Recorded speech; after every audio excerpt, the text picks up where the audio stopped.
Hello friends! Continuing our series of instructional videos on iMaster brand inverters, today we're going to talk about the iMaster C1 inverter. Here you can see the power terminals of the iMaster C1 inverter. Terminals R, S, and T are for the inverter's three-phase input, and terminals U, V, and W are for the inverter's output, which connects to our electric motor. Terminals P plus and N are for the inverter's DC link. And terminals P plus and RB are for connecting the braking resistor to the inverter. So now you're familiar with the power terminals of the iMaster C1 inverter. Here you can see the keypad of the C1 inverter. There's a dial located on the keypad.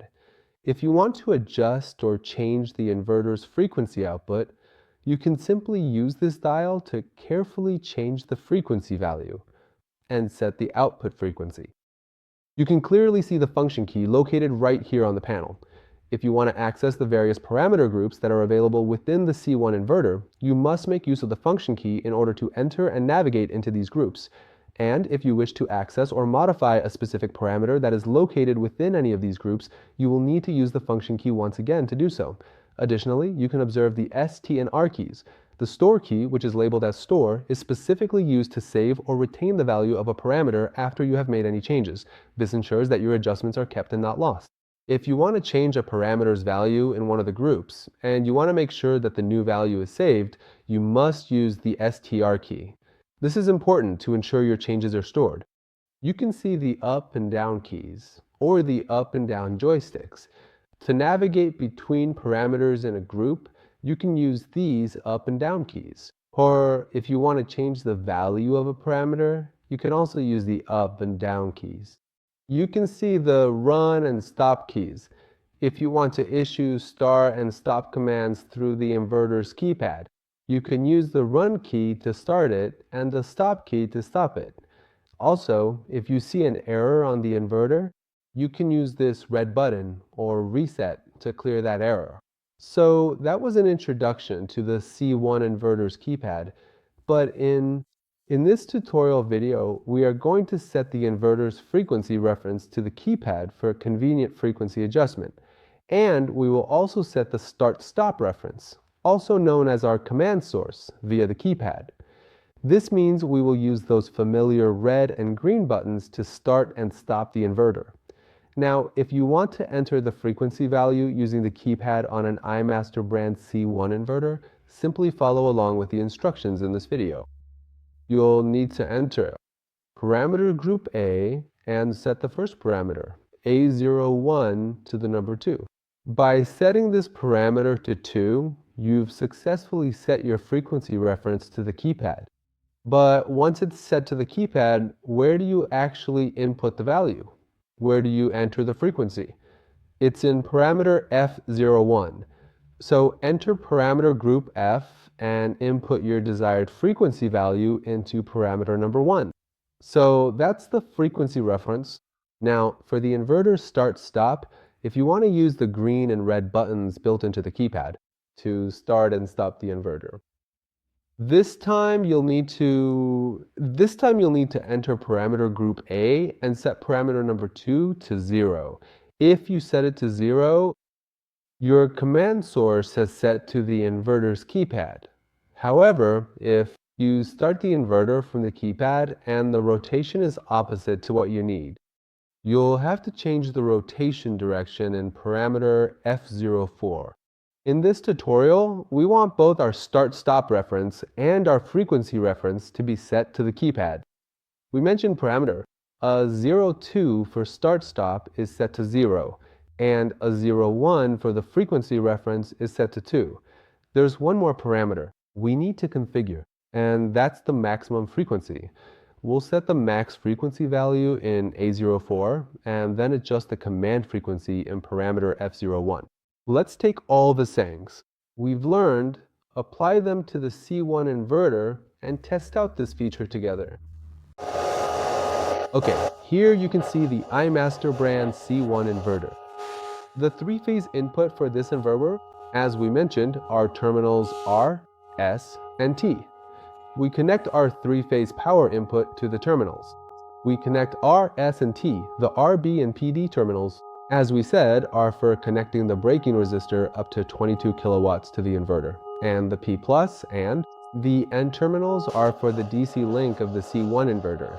The U, V, and W terminals are the output of this inverter, which connects to our electric motor. Okay, how to work with the keypad of this inverter.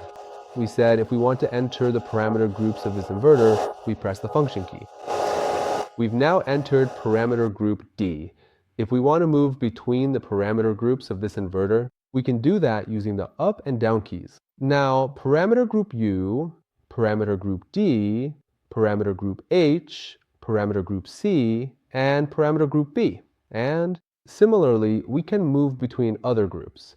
So to enter a parameter group, first, we use the function key. Now, I want to enter parameter 6 of group D. Again, to enter a parameter within a group, we can use the function key. When we press the function key, we enter this parameter. Again, to save it, we use the STR key. So it's the function key to go to parameter groups, the up and down keys to move between parameter groups, and the function key to enter a parameter within a parameter group. And to save the value that we've set, we use the STR key. The green key is for starting the inverter when we want to do it from the keypad, and the red key is for stopping the inverter from the keypad.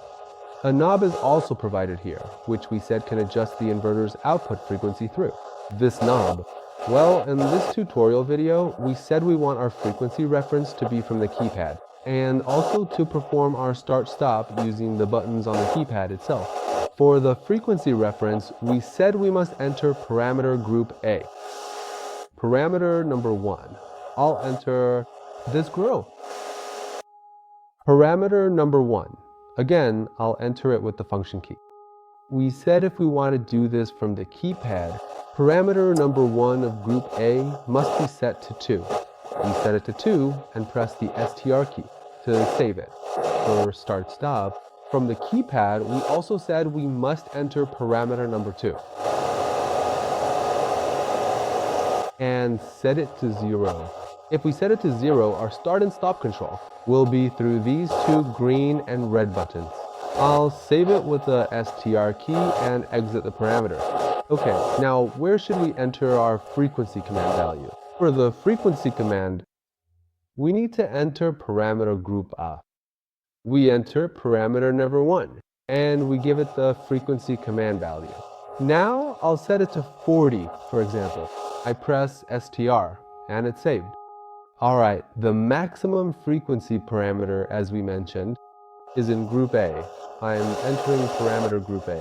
In parameter number 4, we set the maximum frequency. You can see the maximum frequency is set to 60 here, and I'll go ahead and save that. Going back now. Now, if I want to view the inverter's output frequency, I need to go to parameter D in group D. I'll enter it to monitor the output frequency value. Okay, now if I press the start button, the inverter starts my motor at 40 Hz. I'll press start. See, the electric motor has started. At the frequency I set in parameter, F01, which is 40 Hz. Now, if the rotation direction on the C1 inverter, when starting and stopping from the keypad, is opposite to what we want, we can go to parameter 4 and group F to fix this and change the rotation direction.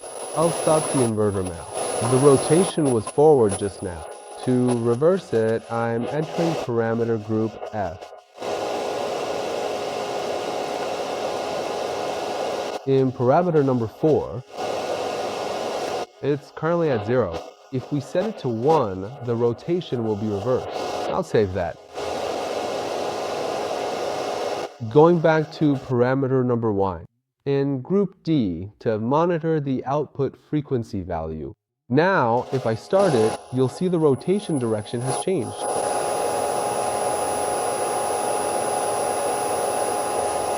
I'll press the stop button again, so the inverter will stop the motor for demonstration purposes.